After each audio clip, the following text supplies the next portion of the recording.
السلام علیکم۔ ناول یار یاروں سے ہونا جدا بائی ماہرہ زینب خان کی یہ قسط نمبر 24 ہے۔ ان دونوں نے ایک طاہرانہ سی نگاہ اس ٹیبل کے گرد بیٹھے ان 4 نفوس پر ڈالی جو سیلفیاں لینے اور اسے پوسٹ کرنے میں مصروف تھے۔ آنکھوں ہی آنکھوں میں اشارے کرتی وہ سہج سہج قدم اٹھاتی ان کے پاس آئی تھیں اور ہاتھوں میں پکڑ رکھی شیشے کی پلیٹوں میں خوبصورتی سے سجائے گئے ان لڈوؤں کو ٹیبل پر رکھا تھا۔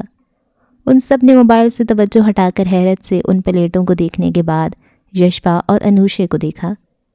یہ ہمارے یہاں کی رسم ہے، ڈنر سے پہلے مہمانوں کو پہلے کچھ میٹھا کھلایا جاتا ہے، تو میزبان ہونے کے ناطے ہمارا فرض ہے کہ ہم اس رسم کو پورا کریں۔ انوشے نے مسکراتے ہوئے آداب میزبانی نبھاتے ہوئے زرنور اور لائبہ کے رٹے رٹائے جملے دہرائے تھے۔ تیمور تو دل پر ہاتھ رکھے گھائل ہی ہو گیا تھا۔ موٹے موٹے گول سے لڈوؤں کو دیکھ کر تو سب کی آنکھیں چمک اٹھی تھیں۔ ایک منٹ، ہم کیسے مان لیں کہ اس میں آپ کی کوئی شرارت نہیں ہے؟ تیمور کو ہاتھ بڑھاتا دیکھ ریاض نے تنبیہ کرتے ہوئے خاصی پتے کی بات کہی تھی۔ وہ دونوں گڑبڑا گئی تھیں لیکن پھر جلد ہی بات کو سنبھالا۔ لڑکی والے ہیں جناب، پوری کوشش کریں گے آپ کی شایان شان میزبانی کی جائے۔ یشپا نے مسکراتے ہوئے پلیٹ اٹھا کر حیدر کی جانب بڑھائی تھی۔ وہ تو دم بخود ہی رہ گیا تھا۔ یشپا، اور وہ بھی اتنے پیار سے اسے لڈو پیش کر رہی تھی۔ ایک ناممکن سی بات لگتی تھی لیکن سچ وہی تھا جو وہ دیکھ رہا تھا۔ اب انکار کرنا تو سراسر ان کے ساتھ ناانصافی ہوتی۔ جذبے لٹاتی نظروں سے اسے دیکھتے ہوئے حیدر نے اس کی بڑھائی گئی پلیٹ میں سے 2-3 لڈو لے لیے تھے۔ وہ دونوں تو جلدی سے ایکسکیوز کرتی وہاں سے بھاگی تھیں اور جاتے جاتے ٹیبل پر رکھی دونوں منرل واٹر کی بوتل بھی ساتھ ہی لے گئی تھیں۔ زرنور اور لائبہ نے خاص طور پر ان کو یہ کام کرنے کو کہا تھا۔ ریاض کو جانے کیوں خطرے کی گھنٹی بجتی سنائی دے رہی تھی۔ خوش شکل سے موتی چور کے لڈو کا پہلا بائٹ لیتے ہی دنیا جہاں کی مرچوں کا ذائقہ ان کے منہ میں گھل گیا تھا۔ پسی ہوئی اور کٹی ہوئی کالی اور لال مرچوں کے علاوہ ہری مرچوں کو بھی خوب باریک کاٹ کر اندر اس کی فلنگ کی گئی تھی۔ کانوں میں سے تو جیسے دھواں نکل آیا تھا۔ خوشی خوشی 2-3 لڈو ایک ساتھ ہی کھا لیے تھے۔ نتیجتاً منہ بے تحاشا جل رہا تھا، آنکھوں سے الگ پانی بہے جا رہا تھا۔ مرچوں سے بے حال ہوتے انہوں نے پانی پانی کا شور مچا دیا تھا۔ اچھا تو یہ کام تھا جو اس بند کمرے کے پیچھے کیا جا رہا تھا، تبھی فاریہ اسے اندر جانے سے روک رہی تھی۔ ریاض کو اب سمجھ آئی تھی ساری بات۔ اشر، تیمور اور حیدر کی حالت دیکھتے ہوئے ریاض نے لاکھ لاکھ شکر ادا کیا تھا کہ اس نے خطرے کو بھانپ لیا تھا جب ہی بچ گیا۔ پھولوں کی اوٹ میں سے دیکھ کر جہاں ان تینوں کی حالت سے مزہ لے رہی تھیں، وہیں ریاض کی طرف سے بدمزہ بھی ہوئی تھیں جو ان کے مقابلے میں پرسکون تھا۔ ریاض نے ٹھنڈے پانی کی بوتلیں لا کر ان کو دی تھیں جو جلن کم کرنے اور پیچ و تاب کھانے کے ساتھ ساتھ ریاض کی سلواتیں بھی سن رہے تھے۔ ضرورت ہی کیا تھی ندیدوں کی طرح لڈوؤں پر ٹوٹ پڑنے کی؟ تھوڑی عقل سے ہی کام لے لیتے۔ ان لڑکیوں نے کبھی اپنے مطلب کے لیے بھی اتنے احترام و ادب سے بات نہ کی، اور کہاں ایک سٹوپڈ سی رسم کے لیے تمہیں عزت دیں گی؟ ریاض انہیں دل کھول کر باتیں سنا رہا تھا، یہ جاننے کے باوجود کہ اگر ان دونوں کی جگہ اگر فاریہ اسے اتنی محبت سے وہ لڈو پیش کرتی تو واللہ اس نے پوری پلیٹ ہی چٹ کر جانی تھی۔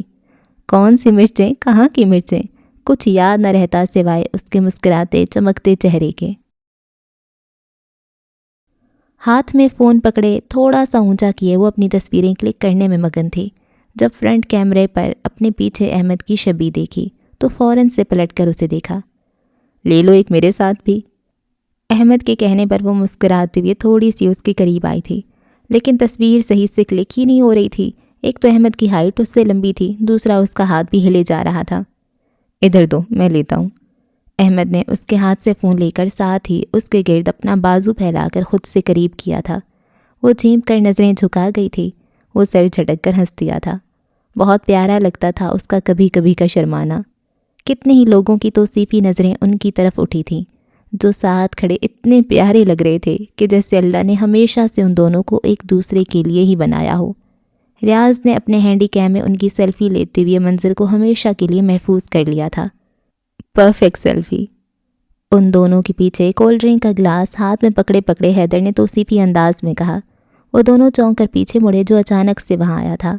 نامحسوس انداز میں وہ احمد کے حصار سے نکلی تھی۔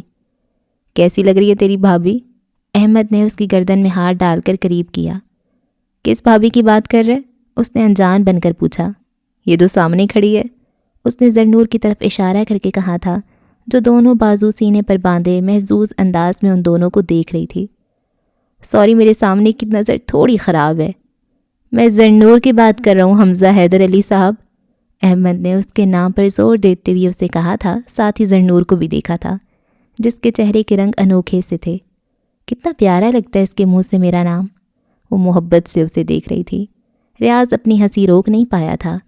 زرنور نے اپنے خیال میں تو دل میں ہی کہا تھا، لیکن نہ صرف اس کے ہونٹوں سے یہ بات نکل چکی تھی اور ریاض کے کانوں تک بھی بخوبی پہنچ چکی تھی۔ بھائی، یہ کہہ رہی ہے ایک دفعہ اور میرا نام لینا؟ ریاض نے مصنوعی سنجیدگی سے احمد کو مخاطب کیا تھا جس نے ابھی بھی حیدر کی گردن جکڑی ہوئی تھی۔ کون؟ وہ دونوں ہی ریاض کی طرف متوجہ ہوئے تھے۔ حیدر کی زرنور بھابھی، ریاض نے احمد کو آنکھ مارتے ہوئے شرارت سے کہا۔ جہاں حیدر نے اسے کھا جانے والے انداز میں دیکھا، وہیں زرنور کا منہ بھی حیرت سے کھلا تھا۔ تم نے سن لیا تھا؟ اس نے ریاض کو کوہنی مارتے ہوئے سرگوشی میں پوچھا۔ آہو، اس کے ہنسنے پر زرنور نے گھور کر اسے دیکھا۔ نور بانو، کہو تو میں تمہارا نام لے لیتا ہوں۔ حیدر نے جہاں دلکشی سے کہا تھا، وہیں اس کے پیٹ میں احمد کا زوردار مکہ پڑا تھا۔ زندہ بچے گا تو لے گا نا؟ احمد نے مسکراتے ہوئے اسے باور کروایا۔ مجھے سمجھ نہیں آتا تو یہاں لینے کیا آیا ہے؟ جب اٹلی والوں نے تجھے نکال دیا تھا تو کہیں اور چلا جاتا، لیکن نہیں، تجھے تو میری نور بانو کے پیچھے ہی پڑنا تھا۔ احمد نے اسے ٹھیک سے اداس بھی نہیں ہونے دیا تھا، ایک مکہ اور اس کے جڑ دیا تھا۔ کس کی نور بانو؟ آہ ظالم آدمی! وہ کرا اٹھا۔ جلدی بتا، کس کی نور بانو؟ ویٹ، حیدر کی نور بانو اور احمد کی نور، کلیئر؟ اس کے دونوں ہاتھ اٹھا کر جلدی سے کہنے پر احمد نے سوالیہ نظروں سے زرنور کو دیکھا تھا، جیسے اس کی رائے جاننا چاہ رہا ہو۔ بالکل بھی نہیں، نور بانو نام تو مجھے سخت زہر لگتا ہے، اور ویسے بھی میں صرف احمد کی نور ہوں۔ اس نے اپنی سراہی دار گردن ناز سے تان کر کہا تو احمد نے بھی ایک جاندار مسکراہٹ لبوں پر سجاتے ہوئے حیدر کو جتانے والے انداز میں دیکھا، جو شکایتی نظروں سے زرنور کو دیکھ رہا تھا۔ بہت ہی کوئی بے وفا لڑکی ہو تم، اس کے آنے سے پہلے تو میرے آگے پیچھے ہی گھومتی تھیں، اس کے آتے ہی مجھے بھول گئیں۔ اس کے انداز میں خفگی تھی۔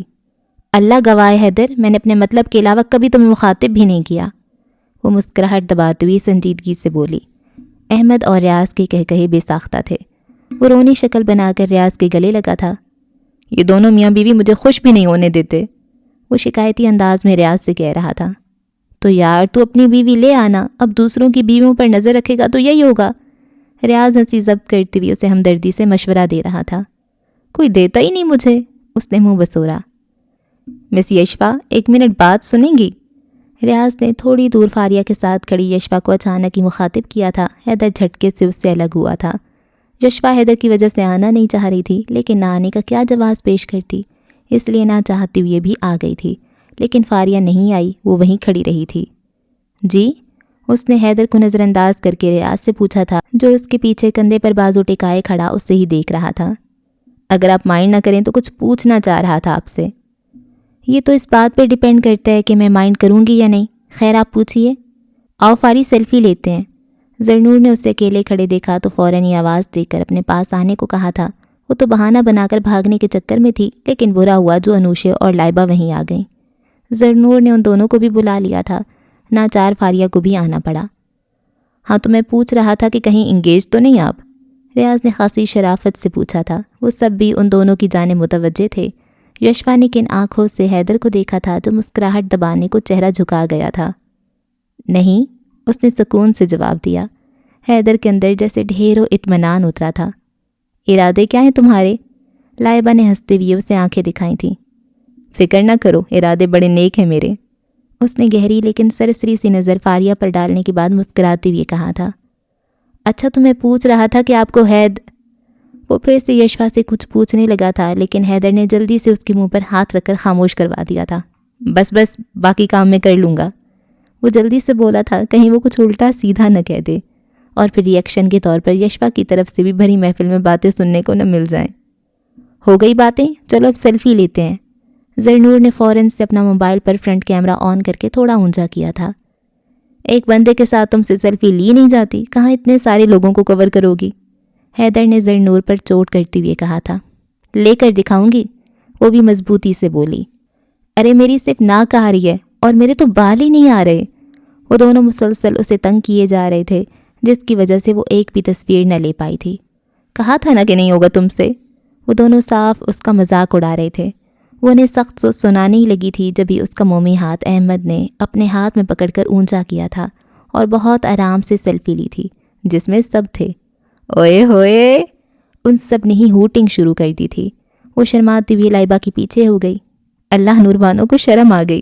حیدر کے کہنے پر وہ سب ہنسنے لگے تھے جبکہ ریاض احمد کو بہت سنجیدہ انداز میں اس کی حرکت پر سرزنش کر رہا تھا۔ محفل کے بھی کچھ ادب و آداب ہوتے ہیں بھائی، آپ کو کوئی حق نہیں پہنچتا ایسے بیچ محفل میں ہمارے دلوں پر چھریاں چلانے کا۔ ہمارے پاس دل بھی ہے، ہمارے بھی کچھ جذبات ہیں۔ ہاں تو میں نے کیا کیا؟ وہ انجان بن کر بولا۔ وہ جو خدمت خلق کا کارکن بن کر آپ نے بھابھی کی مدد کی ہے وہ مجھ سمیت یہاں موجود ہر شخص نے اپنی پوری دونوں آنکھیں کھول کر ملاحظہ کی ہیں۔ میں خیال رکھوں گا آئندہ۔ اس نے فوراً سینے پر ہاتھ رکھ کر ہلکا سا سر جھکاتے ہوئے مسکراہٹ چھپا کر کہا تھا۔ بہت اچھی بات ہے، وہ بھی خفگی سے بولا تھا۔ تم کو پایا ہے تو جیسے کھویا ہوں، کہنا چاہوں بھی تو تم سے کیا کہوں، کسی زبان میں وہ لفظ ہی نہیں کہ جن میں تو ہو، کیا تمہیں بتا سکوں، میں اگر کہوں تم سا حسین کائنات میں نہیں ہے کہیں، تعریف یہ بھی تو سچ ہے کچھ بھی نہیں۔ بڑے سے ڈانس فلور پر حارث کا ہاتھ تھامے وہ گول گول گھوم رہی تھی۔ پورے ہال کی لائٹس بند تھیں، صرف سپاٹ لائٹس ان دونوں پر فوکس تھی۔ ان دونوں نے پریکٹس نہیں کی تھی لیکن پھر بھی کپل ڈانس کرتے بے حد پیارے لگ رہے تھے۔ دولہا اور دلہن کی یہ پرفارمنس سرپرائزنگ تھی سب کے لیے۔ وہ خوبصورت تھی بے حد، اگر نہیں بھی ہوتی تو بھی حارث کے لیے دنیا کی حسین ترین لڑکی وہی ہوتی، کیونکہ وہ اس سے محبت کرتا تھا، ابھی سے نہیں بچپن سے۔ جب محبت کے معنی سمجھ آنے لگے تھے تب سے اس کے دل پر ایک ہی نام نقش تھا اور ذہن کے پردے پر ایک ہی چہرہ چھایا رہتا تھا جو صرف اور صرف مناہل کا تھا۔ وہ مناہل ملک جو اس کی 9 عمر کی محبت تھی، اس کی چاہت تھی، اس کی آرزو تھی، جسے اس نے ہمیشہ کے لیے اپنا بنا لینا تھا۔ کس قدر خوش قسمت انسان تھا وہ، کتنی آرام سے وہ اپنی محبت کو حاصل کرنے والا تھا۔ کوئی ظالم سماج، کوئی رکاوٹ اس کی راہ میں حائل نہ تھی۔ ریاض چودھری کی نظر میں خوش قسمتی کی اعلیٰ مثال وہی تو تھا۔ آئی تھنک حیدر بھائی تم میں انٹرسٹڈ ہے، فاریہ کی شرارتی سے لہجے میں کہنے پر یشوا کے چہرے پر ایک مسکراہٹ سی ابھری تھی۔ یقیناً وہ اس بات سے انجان نہیں تھی۔ ایسا تمہیں لگتا ہے؟ اس نے ذرا سے شانے اچکائے۔ تو کیا ایسا نہیں ہے؟ اس نے تیکھے سے ابرو اٹھا کر پوچھا۔ بالکل بھی نہیں، وہ مجھ میں انٹرسٹڈ نہیں ہے۔ اس نے نفی میں سر ہلایا تو کانوں میں پہنے آویز سے بھی ہلکے سے جھومے تھے، بلکہ چمکتی نگاہیں اٹھا کر فاریہ کو دیکھا۔ یہ سیریس اباؤٹ می۔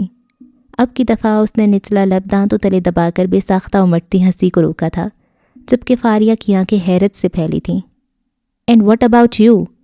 وہ اس کی فیلنگز کے بارے میں جاننے کی خواہش مند تھی۔ Actually he is not my type, ناک سکیڑ کر کہا گیا، لیکن مجھے لگتا ہے وہ کچھ سوچے بیٹھے ہیں تمہارے متعلق، وہ شوخی سے بولی۔ وہ میرا مسئلہ نہیں ہے، اگر تمہیں سچ بتاؤں تو یونی لائف میں بھی کبھی متاثر ہوئی تھی اس سے۔ مجھے لگا تھا شاید میرا دل بدل گیا اس کے لیے، جب بھی وہ سامنے ہوتا تھا تو بالکل ہی ڈیفرنٹ فیلنگز ہوتی تھی میری، لیکن خیر وہ صرف ایک وقتی اٹریکشن تھی اور کچھ نہیں۔ تو کیا وہ محبت نہیں تھی؟ محبت؟ شروع میں لگا تھا مجھے ایسا، لیکن اب سوچوں تو ہنسی آتی ہے۔ پہلی ملاقات سے ہی ہمارے تعلقات اس حد تک خراب رہے ہیں کہ یہ سوچنا بھی اسٹوپڈ سا لگتا ہے۔ ہاں لیکن رومانوی ناولز اور موویز وغیرہ میں تو ایسا ہی ہوتا ہے، پہلے اتفاقیہ ملاقات، پھر بے وجہ کی لڑائی اور پھر محبت اور پھر دا اینڈ۔ یشوا نے اس کی بات بیچ میں ہی اچک لی تھی۔ افسانوی دنیا میں ہوتا ہوگا ایسا، لیکن میں حال میں جینے والی لڑکی ہوں، مجھے یہ چیزیں متاثر نہیں کرتی۔ پھر تو میرے نزدیک تم بورنگ ہو یشوا۔ بالکل، تمہیں تو ایسا لگنا ہی ہے۔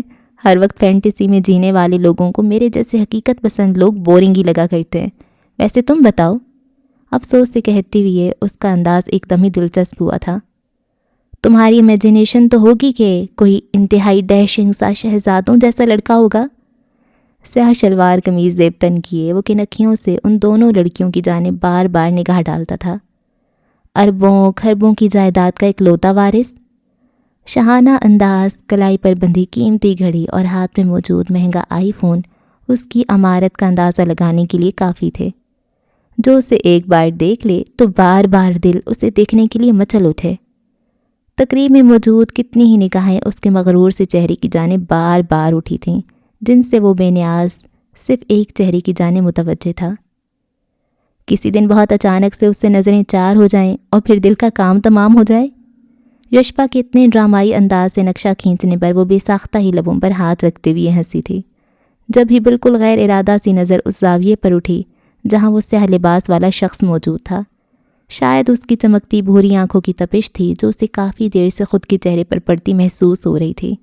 نظریں چار ہونے پر وہ دوسرے ہی سیکنڈ اس جگہ سے ہٹ چکا تھا۔ صرف لمحوں کا کھیل تھا جو ریاض چودھری کے اندر مانو سرشاری سی بھر گیا تھا۔ جلتے دل پر وہ نگاہ بارش کی ٹھنڈی پھوار کی طرح پڑی تھی، جبکہ وہ اپنی جگہ ساکت سی بیٹھی رہ گئی تھی۔ تم کہاں کھو گئیں؟ یشپا نے اس کی آنکھوں کے سامنے ہاتھ لہرایا تو وہ خشک ہوتے لبوں پر زبان پھیرتی ہوئی بامشکل مسکراتے ہوئے اس کی جانب متوجہ ہوئی، لیکن دل الگ ہی طرز پر دھڑک رہا تھا۔ قریباً 4 بجے ان کی واپسی ہوئی تھی۔ سبھی تھکن سے بے حال تھے، جہاں جگہ نظر آئی وہیں پڑھ کر سو گئے تھے، لیکن 2 نفوس ایسے بھی تھے جنہیں نیند سے زیادہ بھوک نے بے حال کر رکھا تھا۔ یہ نہیں تھا کہ انہوں نے کھانا نہیں کھایا تھا، کھانا تو کھایا تھا اور کافی جم کر کھایا تھا، لیکن پھر وہ بہت زیادہ ڈانس کرنے اور لڑکی والوں سے لڑنے کی وجہ سے ہضم ہو گیا تھا۔ جب تک ریاض نے مائکرو میں بریانی گرم کر کے ٹیبل پر رکھی، تب تک وہ بھی احمد کے لیے کافی بنا چکا تھا۔ جو کام تیری بیوی کے کرنے کے ہیں وہ تو مجھ سے کروا رہا ہے، حیدر نے اس کے سامنے مگ پٹخنے کے سے انداز میں رکھتے ہوئے تب کر کہا۔ میری بیوی کو ابھی نیند کی زیادہ ضرورت ہے، اور میں اتنا ظالم شوہر تو نہیں ہوں جو صبح کے 4 بجے اسے کافی بنواؤں۔ اس نے مگ اٹھاتی ہوئی ان دونوں کو دے کر کہا تھا۔ بنانی آتی ہوگی تو بنائے گی نا؟ وہ دونوں ہاتھ پر ہاتھ مار کر ہنسے تھے۔ نہیں آتی تو کیا ہوا، مجھے تو آتی ہے نا۔ یعنی کہ تو بنائے گا ساری زندگی؟ بنا لوں گا تو یہ کون سا بڑی بات ہے؟ اس نے گھونٹ بھرا تھا۔ کیا اسے محبت کہتے ہیں؟ حیدر نے بریانی کا چمچ بھر کر منہ میں رکھتے ہوئے پوچھا۔ نہیں، اسے عشق کہتے ہیں، وہ بھی ہنس کر بولا تھا۔ صبح کے 10 بجے حارث کے والد اظہر ملک اور عمیر نے حارث کے کمرے کا دروازہ کھولا تھا۔ پورا روم اندھیرے میں ڈوبا ہوا تھا، لگتا تھا جیسے اس کمرے میں ابھی بھی رات ٹھہری ہوئی ہو۔ عمیر سوئچ بورڈ کی جانب بڑھا تھا، لیکن بیچ میں کسی سخت چیز سے پیر ٹکرایا تھا، اور اگلے ہی لمحے اس سخت چیز کے دونوں ہاتھوں نے اس کے پیر کو جکڑ لیا تھا۔ نہیں جانے دوں گا، کہیں بھی نہیں جانے دوں گا۔ اس نے جیب میں سے فون نکال کر جلدی سے ٹارچ آن کر کے اس چیز پر روشنی پھینکی تھی جہاں تیمور نے اس کے پیر کو اپنی محبوبہ سمجھتے ہوئے پکڑا ہوا تھا۔ بیچ کمرے میں گٹھڑی بنا اپنی عمیر کے پیر کو چھوڑنے پر راضی نہ تھا۔ بہت مشکل سے سرکتے ہوئے عمیر نے سوئچ بورڈ پر ہاتھ مارا تھا، جس کے باعث سارا کمرہ روشنی میں نہا گیا تھا۔ حارث کا کمرہ چھوٹا نہیں تھا، لیکن ان 6 نفوس کے لیے تو ناکافی ہی تھا، لیکن پھر بھی کتنا اتحاد تھا ان سب میں، کتنے ہی دنوں سے اس کمرے میں ایڈجسٹ کیے رہ رہے تھے۔ عمیر اور اظہر صاحب نے حیرت سے اس کمرے کا حال دیکھا تھا، جسے دیکھ کر لگتا تھا کہ ابھی ابھی ہلاکو خان جنگ لڑ کر گیا ہو۔ بیڈ پر بڑی مشکل سے حارث اور احمد کے بیچ میں ریاض گھسا ہوا تھا، بلکہ دبا ہوا تھا۔ اشر صوفے پر تھا، لیکن دونوں پیر نیچے لٹک رہے تھے۔ کاؤچ کے پاس بھی تکیا اور بلینکٹ موجود تھی، جس کا مطلب تھا کہ تیمور وہاں سویا تھا، لیکن یہ اسے بھی پتہ نہ چل سکا کہ کب وہ کروٹیں بدلتا دروازے کے پاس پہنچ گیا۔ اور رہی بات حیدر کی، تو وہ تو کہیں نظر ہی نہیں آ رہا تھا۔ کیا کریں ان کا بابا؟ عمیر نے مسکراہٹ ضبط کرتے ہوئے پوچھا۔ کرنا کیا ہے، اٹھاؤ ان سب کو، کل بارات ہے، آج 100 کام کرنے، اور یہ لوگ تو ایسے مدہوش پڑے ہیں جیسے کوئی ملک فتح کیا ہو۔ روب سے کہتے ہوئے وہ پلٹ کر کمرے سے چلے گئے تھے۔ وہ نفاست پسند انسان تھے، اتنی بے ترتیبی ناگوار گزر رہی تھی طبیعت پر۔ گہری سانس بھرتے ہوئے سب سے پہلے عمیر نے پنکھا اور اے سی بند کیا تھا، پھر حیدر کی تلاش میں نظریں دوڑائی تھیں، جو اس دفعہ بھی کہیں نظر نہ آیا۔ عمیر کا خیال تھا کہ وہ بیڈ پر ان تینوں کے نیچے دبا پڑا ہوگا۔ یہی سوچتے ہوئے تیمور سے بامشکل اپنا پیر آزاد کرواتے ہوئے وہ بیڈ کے پاس آیا تھا اور سائڈ ٹیبل پر پڑا ادھ بھرا پانی کا جگ اٹھا کر ان پر پھینکا، جو فوراً ہی ہڑبڑا کر اٹھے تھے۔ حارث کو پہلا گمان مناہل کا ہی گزرا، لیکن مشکل سے آنکھیں کھولتے ہوئے جب عمیر کی شکل نظر آئی تو مطمئن ہو کے پھر سے بلینکٹ اوڑھ کر لیٹ گیا۔ آستین سے بھیگا چہرہ صاف کرتے ہوئے ریاض بھی پھر اس کے ساتھ ہی گھس گیا۔ ایک احمد تھا جو سوئے سوئے ذہن کو حاضر کرنے کی کوشش میں ہلکان ہو رہا تھا۔ صبح نماز پڑھ کر وہ سوتا نہیں تھا، لیکن کل اتنی نیند آ رہی تھی کہ کوشش کے باوجود وہ خود کو سونے سے روک نہ پایا۔ عمیر کے ذہن پر ایک خیال سا گزرا تھا۔ اس نے جھک کر جہازی سائز بیڈ کے نیچے جھانکا۔ اس کا شک صحیح تھا، حیدر وہیں موجود تھا، سینے کے بل لیٹے وہ مدہوش تھا۔ عمیر نے بہت مشکل سے اسے پکڑ کر باہر کھینچا تھا۔ حیدر، حیدر! اس کے گال تھپتھپاتے ہوئے وہ اسے اٹھانے کی کوشش کر رہا تھا جو نیند میں غرق آنکھیں ہی نہیں کھول رہا تھا۔ احمد اور عمیر بہت مشکل سے ان کو اٹھانے میں کامیاب ہوئے تھے۔ ناشتہ دے دو، زور سے ٹیبل بجاتے ہوئے اس نے کوئی 10ویں بار بلند آواز سے کہا تھا۔ آنکھیں تو کھل نہیں رہی تمہاری، اٹھتے کے ساتھ ہی شور مچا دیا ناشتے کا۔ اسے ڈپٹ کر وہ پھر سے کاؤنٹر کی جانب مڑ گئی تھی۔ 2 گھنٹے پہلے سے اٹھا ہوا ہوں، بمشکل آنکھیں کھولتے ہوئے وہ ناراضگی سے بولا۔ اور جب سے بیٹھے آوازیں لگائی جا رہے ہو، صبر نہیں ہوتا تم سے؟ کیٹل میں چائے نکالتی زرنور نے بھی گھور کر تیمور کو دیکھا تھا۔ اتنی دیر سے تو کر رہا ہوں، لیکن تم جیسی پوہر لڑکیاں میں نے زندگی میں اپنی نہیں دیکھی۔ ایک ناشتہ نہیں بنایا جاتا تم لوگوں سے؟ خفگی میں وہ بول تو گیا تھا، لیکن جب ان دونوں کے غضبناک چہرے دیکھے تو اندازہ ہوا کہ کس قدر سنگین جرم وہ کر چکا ہے۔ بن گیا ناشتہ؟ اشر اپنی دھن میں کہتے ہوئے کچن میں آیا تھا۔ اوہ، تمہیں ناشتہ چاہیے؟ لائبہ نے معصومیت سے آنکھیں پٹپٹا کر پوچھا۔ ہاں، وہ بھی تمہارے ہاتھوں کا، اس نے بالوں میں ہاتھ پھیر کر دل فریبی سے کہا۔ تیمور تو خود پر سے توجہ ہٹتے دیکھ فوراً سے باہر کی جانب بھاگا تھا، لیکن وہاں آتی انوشے سے ٹکراتے ٹکراتے بچا تھا۔ آرام سے تیمور، لاشعوری طور پر انوشے نے اس کا بازو پکڑ لیا تھا۔ یہ آرام ہی تو نہیں میری زندگی میں۔ انوشے کو دیکھتے ہی اس کے ہوش و حواس ٹھکانے جا لگے تھے، ہونٹوں پر نرم سی مسکراہٹ در آئی تھی۔ انوشے پکڑ لو اسے، جانے مت دینا، زرنور نے وہیں سے آواز لگا کر اس سے کہا۔ ہے؟ وہ حیران ہوئی تھی، لیکن جبھی تیمور نے جلدی سے اپنے دونوں ہاتھ پھیلا کر اس کے سامنے کر دیے تھے۔ یہ لو، پکڑ لو مجھے، اور دیکھو صحیح سے پکڑو ورنہ میں بھاگ جاؤں گا۔ اس کے انداز پر وہ ضبط کے باوجود ہنستی تھی۔ اب دیکھو کیسے آنکھیں کھلی ہیں، زرنور نے تیمور پر طنز کرتے ہوئے کہا تھا۔ کیا ہوا لائبہ ڈیئر، یہ صبح ہی صبح تمہارا چہرہ لال ٹماٹر کی طرح کیوں ہو رہا ہے؟ اشر نے ٹوکری میں رکھا سیب اٹھا کر دانتوں سے کترتے ہوئے غور سے اسے دیکھتے ہوئے پوچھا تھا۔ اشر، میرا دماغ پہلے ہی خراب ہو رہا ہے، مزید تنگ مت کرو، ہاٹ پاٹ کا ڈھکن زور سے بند کرتے ہوئے اس نے وارن کرنے والے انداز میں کہا تھا۔ ارے وہی تو پوچھ رہا ہوں کہ ہوا کیا ہے؟ مت پوچھو، بہتر ہوگا یہ، اسے گھورتی ہوئی وہ پھر سے اپنا کام کرنے لگی تھی۔ بات اصل میں یہ تھی کہ آج ماہین کی طبیعت تھوڑی ناساز تھی، رات سے ہی سر میں درد ہو رہا تھا، اس کی وجہ سے وہ ٹیبلٹ لے کر آرام کر رہی تھی۔ ننھے رضا کو بھی فاریہ اور یشفا ہی سنبھال رہی تھیں۔ آج ناشتے کی ساری ذمہ داری بھی زرنور اور لائبہ کے سر ہی تھیں۔ زرنور کو تو کچھ خاص بنانا نہیں آتا تھا، اس لیے اس نے جیسے تیسے کر کے صرف چائے اور آملیٹ بنایا تھا، ورنہ تو باقی کا کام لائبہ کو ہی دیکھنا پڑا تھا۔ ان دونوں سے پہلے کچن کی ساری ذمہ داری ماہین کے سر تھی، جس نے بڑی مہارت سے سارا کام سنبھال رکھا تھا۔ وہ قابل ستائش تھا، ورنہ تو وہ 6 لوگ جس طرح اسے تنگ کرتے تھے کھانے کے معاملے میں وہ اچھے سے جانتی تھیں۔ وہ سب بھی اس کی پوری مدد کرواتی تھیں، لیکن آج اس کی ہدایتوں کے بغیر سب کرنے میں جانے کیوں مشکل درپیش آ رہی تھی۔ جو ناشتہ اس کی موجودگی میں 1 گھنٹے میں ہی تیار ہو جاتا تھا، اسے وہ دونوں 3 گھنٹے لگا کر بنانے میں ہی بے حال ہو گئی تھیں۔ اوپر سے بار بار تیمور کی دہائیوں اور اشر کے بے حساب وہاں لگنے والے چکروں سے وہ ویسے ہی تپ گئی تھیں۔ وہ تو شکر تھا کہ حیدر اور ریاض وہاں موجود نہ تھے، ورنہ تو جانے کیا حال ہوتا کچن کا اور ان دونوں کا، اور ان کی نیند پوری ہوتی تو موجود ہوتے نا۔ عمیر نے روپ میں جانے پر پابندی لگا دی تھی، انہیں باہر نکال کر لاک ہی کر دیا تھا۔ نیچے پورشن میں تو سب مہمان جمع تھے، اس لیے تکیے سنبھالے وہ دونوں اوپر ہی آ گئے تھے۔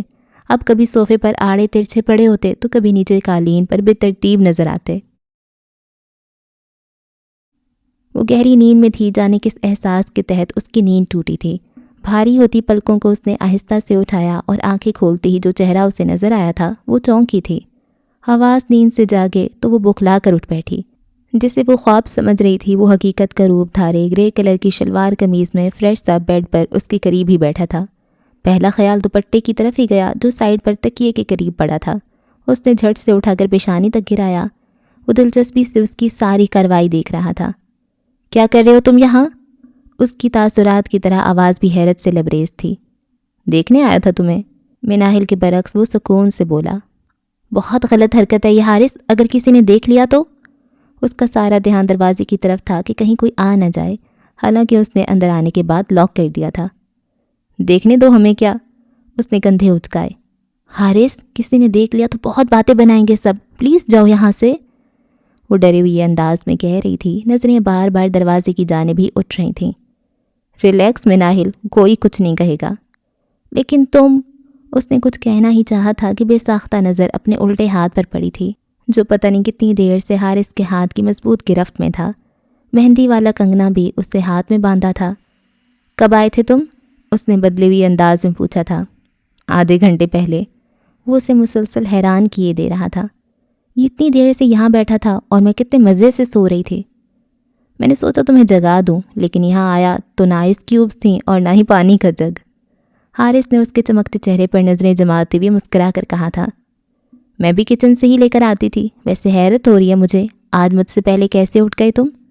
غیر محسوس انداز میں وہ اپنا ہاتھ اس کی گرفت سے نکالنے کی کوشش کر رہی تھی۔ میں تو اپنے وقت پر ہی اٹھا ہوں، آج تم نے دیر کر دی۔ کیا ہوا، نیند نہیں آئی ساری رات؟ مجھے ہی سوچتی رہی ہو نا؟ وہ جو بیڈ کراؤن سے ٹیک لگا کر بیٹھی تھی خفگی سے اسے دیکھا تھا۔ اتنا فارغ سمجھ رکھا ہے تم نے مجھے؟ مطلب کہ رات تم نے میرے بارے میں نہیں سوچا؟ نہیں۔ جھوٹ بول رہی ہو نا؟ تمہاری قسم۔ میری جھوٹی قسم کھا رہی ہو؟ مجھے شادی سے پہلے مروانے کا ارادہ ہے کیا؟ اللہ نہ کرے، کیسی باتیں کر رہے ہو؟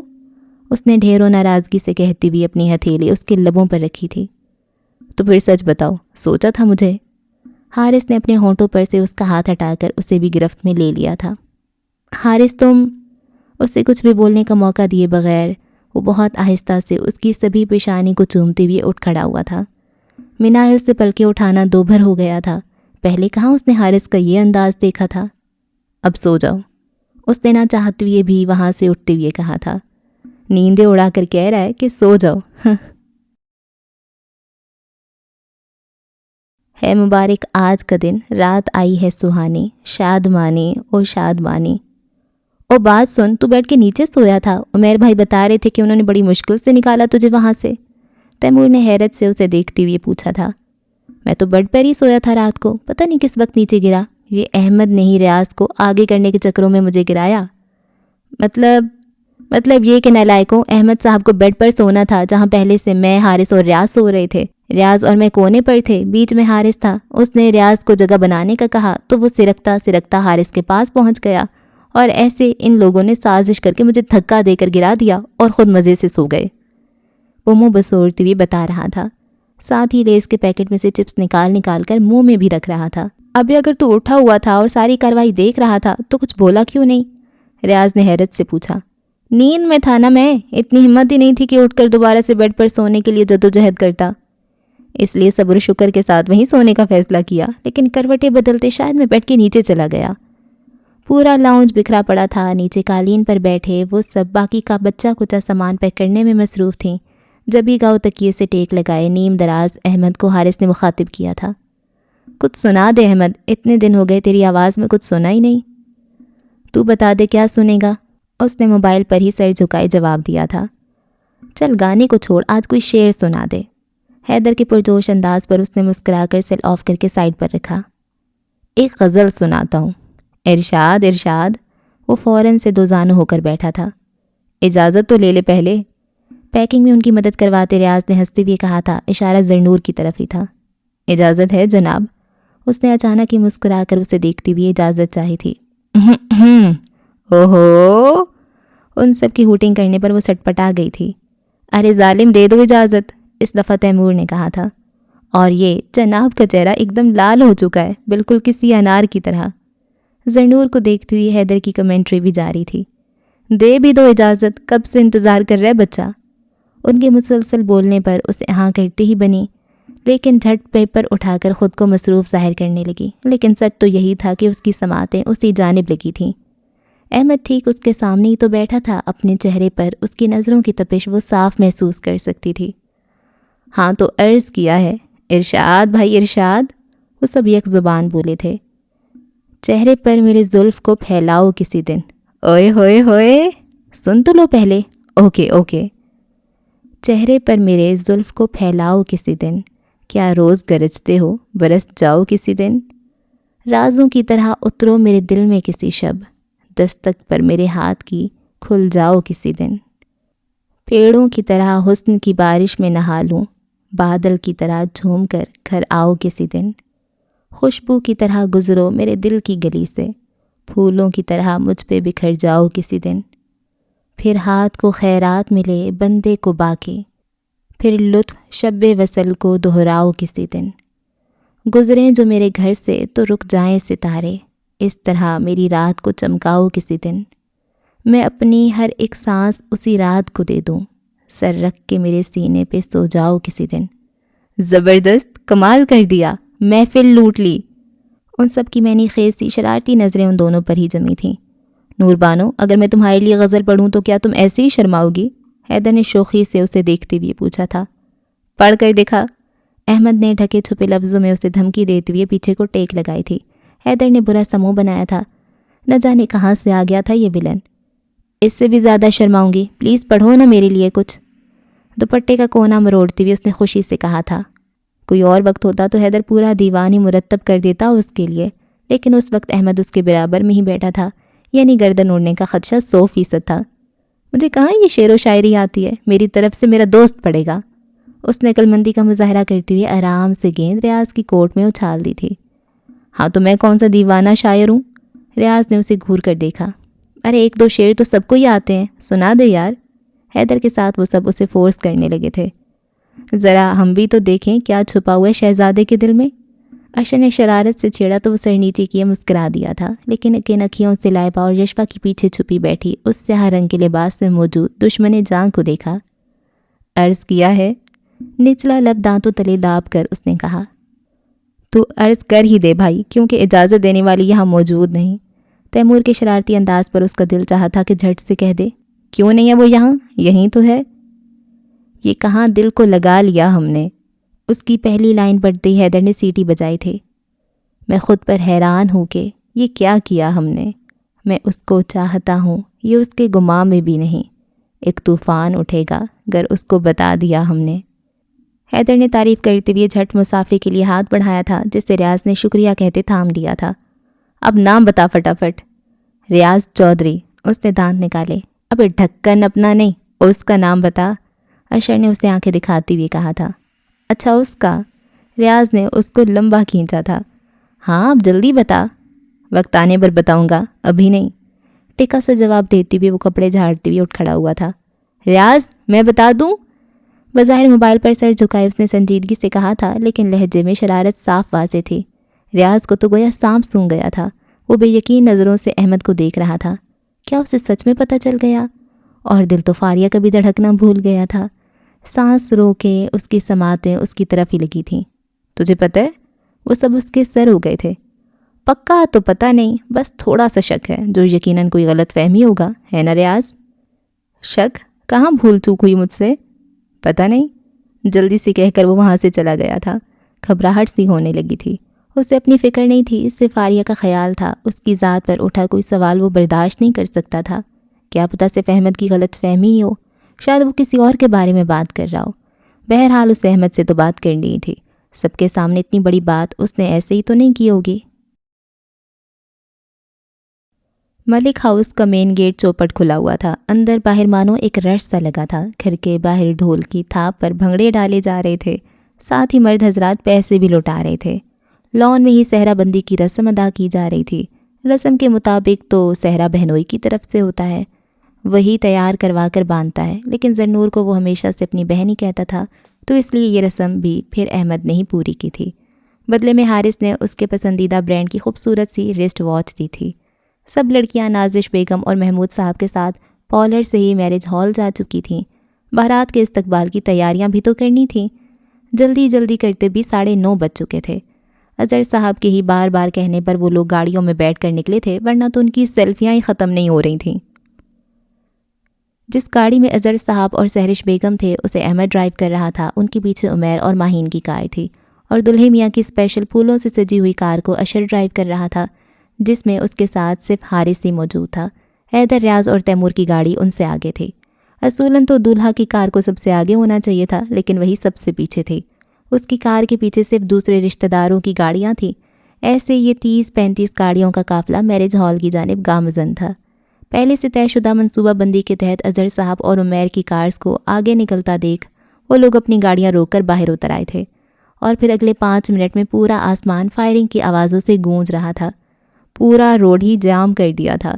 ٹریفک کے باعث عوام کی گاڑیاں بیچ سڑک پر ہی پھنس گئی تھیں، اور جن کی نہیں پھنسی تھی وہ اپنی مرضی سے گاڑی روک کر کھڑکیوں کی شیشے گرائے دلچسپی اور مزے سے اس انوکھی بارات کو دیکھ رہے تھے، جس میں دولہا شیروانی اور صحرا پہنے ہونے کے باوجود اپنے یار دوستوں سمیت ہوائی فائرنگ کرنے کے ساتھ ساتھ ڈھول کی تیز آواز پر بھنگڑے بھی ڈال رہا تھا۔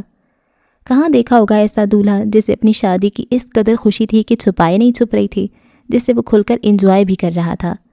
گشت پہ نکلی پولیس موبائل نے جب ایک مصروف شاہراہ کا یہ حال دیکھا تو سر چکرا گیا۔ اس سڑک پر اس قدر ٹریفک ہوتا تھا کہ کوئی مجبوری میں بھی اپنی گاڑی نہیں روکتا تھا، اور کہاں وہ لوگ پوری بارات کو وہاں اکٹھا کیے کھڑے جشن منا رہے تھے، نہ صرف بھنگڑے ڈال رہے تھے، سرعام اسلحے کی نمائش کے ساتھ ہوائی فائرنگ بھی کر رہے تھے۔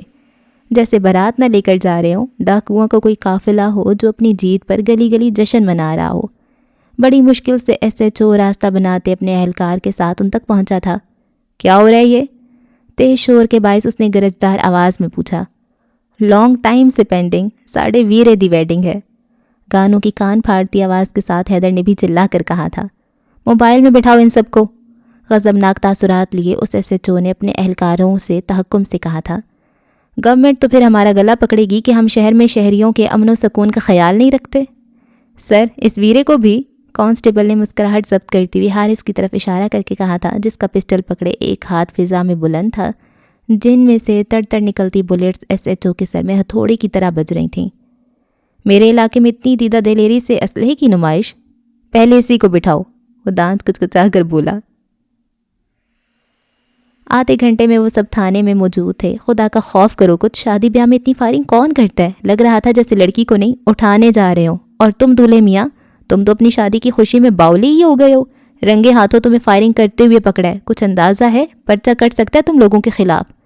ٹیبل کی دوسری طرف بیٹھا وہ درمیانی عمر کا SP گھورتے ہوئے ان سب کو ڈپٹ رہا تھا۔ حارث کے علاوہ وہ سب کھڑے تھے، وہ اکیلا اس SP کے سامنے چیئر پر بیٹھا تھا۔ دیکھے سر، پہلی شادی کر رہا ہوں نا، اس لیے خوشی میں تھوڑی زیادہ فائرنگ کر دی، ورنہ ہم تو… تھوڑی سی فائرنگ؟ پورا آسمان گولیوں کی تڑتڑاہٹ سے گونج رہا تھا، اور تم ادھر آؤ ذرا۔ SP کی نظر اچانک ہی حیدر پر پڑی تھی۔ کیا آپ مجھے بلا رہے ہیں سر؟ اس نے انگلی اپنے سینے پر رکھتے ہوئے شائستگی سے پوچھا۔ ہاں تمہیں بلا رہا ہوں، ظہور دلاور کے بیٹے ہو نا تم؟ موٹے سے چشمے کی پیچھے بڑی بڑی آنکھوں سے اس نے گھورتے ہوئے پوچھا۔ جی، میں MNA ظہور دلاور کا بیٹا حمزہ حیدر علی ہوں، نام تو سنا ہی ہوگا۔ شان و تمکنت سے کہتی ہوئی وہ گردن اکڑاتی ہوئی حارث کے برابر والی چیئر پر ٹانگ رکھ کر بیٹھا تھا۔ بالکل، نام بھی سنا ہے اور TV پر بہت دفعہ دیکھ بھی رکھا ہے، SP نے طنز سے کہا تھا۔ مشہور بندہ ہوں سر، TV پر تو آتا رہتا ہوں، اس نے بے نیازی سے کہہ کر ہاتھ جھلایا۔ ٹھیک ہے پھر تیار ہو جاؤ ایک دفعہ اور TV پر آنے کے لیے، پریس کو کال کر دیا میں نے، بس پہنچنے ہی والے ہوں گے۔ اس نے گھڑی پر وقت دیکھتے ہوئے تیز مسکراہٹ سے کہا تھا۔ ضرور بلائیے، میں بھی کہہ دوں گا کہ تھوڑے سے پیسے ہتھیانے کے چکر میں معصوم اور شریف لڑکوں کو تھانے اٹھا لائے ہیں۔ تم جھوٹ بولو گے؟ اس نے خشمگی انداز میں پوچھا۔ ہمیں بھی تو فضول میں یہاں لایا گیا ہے، وہ بھی تڑک کر بولا۔ فضول میں؟ اگر تو دہشت گردوں کی طرح گولیاں چلاتے تم لوگوں کی پستولوں سے کسی کو گولی لگ جاتی تو؟ SP نے سخت لہجے میں انہیں دیکھتے ہوئے پوچھا۔ تو ہم اسے ہاسپٹل لے جاتے، سمپل۔ تیمور کے کندھے پر بازو ٹکاتے کھڑے ریاض نے آرام سے کہا تھا، لیکن یہی بے فکر انداز اسے آگ لگا گیا تھا۔ سمپل؟ گل خان پہلے اس کو جیل میں ڈالو۔ ہیں میں نے کیا کی ہے؟ وہ بوکھلا کر سیدھا ہوا تھا۔ میں نے کیا کیا ہے؟ SP نے اس کی نقل اتاری۔ بتاتا ہوں ابھی تمہیں کہ کیا کیا ہے تم نے۔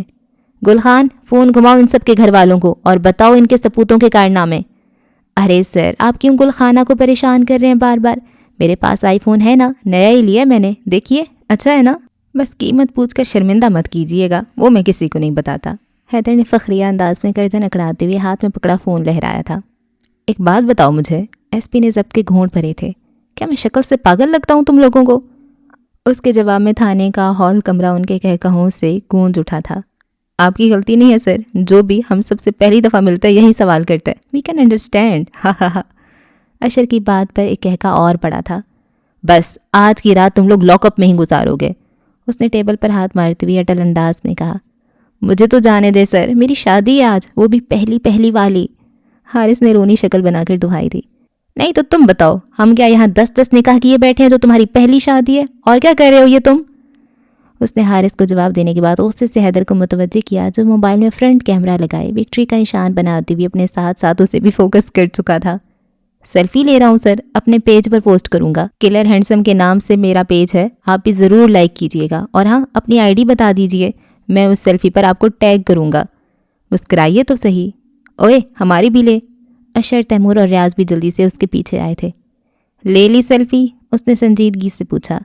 جی سر، بہت اچھی آئی ہے، دیکھیں، بلکہ رہنے دیں، میرے پیج پر دیکھ لیجئے گا۔ لائک، کامنٹ اور شیئر کرنا ہرگز مت بھولیے گا۔ لاک اپ میں بند قیدیوں اور وہاں کے سٹاف کا ہنس ہنس کر برا حال ہو چکا تھا۔ ہنسی چھپائی نہیں چھپ رہی تھی۔ سر، پریس والے نہیں آئے ابھی تک؟ حیدر نے یہاں وہاں گردن گھماتے ہوئے پوچھا، جیسے ابھی کونے کھدروں سے رپورٹرز اپنے کیمرے سنبھالے نکل پڑیں گے۔ اس کے جواب دینے سے پہلے ہی 2 اہلکاروں کی مویت میں چلتے ہوئے وہاں احمد نظر آیا تھا۔ سب کی گردنیں اس کی جانب مڑی تھیں۔ جو شہانہ قدم اٹھاتا اس کی ٹیبل تک آیا تھا، جس کے سامنے رکھی دونوں کرسیوں پر تو حیدر اور حارث بیٹھے تھے، اس لیے سائڈ پر پڑی کرسی اٹھا کر حیدر کے ساتھ رکھتے ہوئے وہ ٹانگ پر ٹانگ رکھ کر بیٹھ چکا تھا۔ جانتا تھا کہ جو کام وہ لوگ وہاں تھوڑی سی دیر میں کر چکے ہیں، ایسے میں بیٹھنے کے لیے کرسی کی پیشکش تو ہرگز نہیں کی جائے گی۔ آپ کا تعارف؟ ایس پی نے سر سے پیر تک اس کا بغور جائزہ لیتے ہوئے مشکوک انداز سے پوچھا، جو اس وقت ان سب کی طرح سیاہ رنگ کی شلوار قمیض کے ساتھ کریم کلر کی واسکٹ میں ملبوس تھا، لیکن ان 5 کے مقابلے میں کافی سنجیدہ اور سینسیبل دکھائی دے رہا تھا۔ جی، میں خانزادہ گروپ آف انڈسٹریز کا CEO ارمان احمد خانزادہ ہوں۔ میں یہاں ان کی ضمانت کے لیے آیا ہوں۔ جانتا ہوں انہوں نے کافی سنگین جرم کیا ہے، جس کی وجہ سے انہیں اریسٹ کیا گیا، لیکن چونکہ آج شادی ہے ان صاحب کی، وہ بھی پہلے والی۔ اس نے ہاتھ سے حارث کی طرف اشارہ کرتے ہوئے بات جاری رکھی۔ اگر تو بارات ٹائم پر نہیں پہنچی تو آپ سمجھ سکتے ہوں گے کہ لوگ کس قدر باتیں بنائیں گے۔ غلطی ان کی ہے، جرم انہوں نے کیا ہے، لیکن سزا لڑکی اور اس کے گھر والوں کو تو نہیں ملنا چاہیے نا۔ وہاں وہ سب بارات کے استقبال کی تیاریاں کیے بیٹھے ہیں، اس بات سے انجان کہ دولہا اس وقت تھانے میں موجود ہے۔ اپنی بات ختم کر کے وہ پیچھے کو ٹیک لگا کر بیٹھا۔ ایس پی کے ساتھ ساتھ وہاں موجود ہر شخص ہی اس کے لہجے سے متاثر نظر آیا تھا۔ اس کے بات کرنے کا انداز ہی ایسا تھا، فوراً ہی سامنے والے کو اپنے سحر میں جکڑ لیتا تھا۔ دیکھیں مسٹر خانزادہ، نو ڈاؤٹ آپ کی باتیں اپنی جگہ درست ہیں، اور میرا کوئی ارادہ نہیں تھا صبح سے پہلے ان سب کو رہا کرنے کا، لیکن میں آپ کے لیے اتنا کر سکتا ہوں کہ آپ صرف دولہے میاں کو اپنے ساتھ لے جائیں، لیکن یہ یار دوست آج کی رات ہمارے ساتھ رت جگہ یہیں منائیں گے۔ اس کے شائستگی سے کہنے پر جہاں حارث کے چہرے پر اطمینان و سکون پھیلا تھا، وہیں وہ سب بے چین ہو اٹھے تھے۔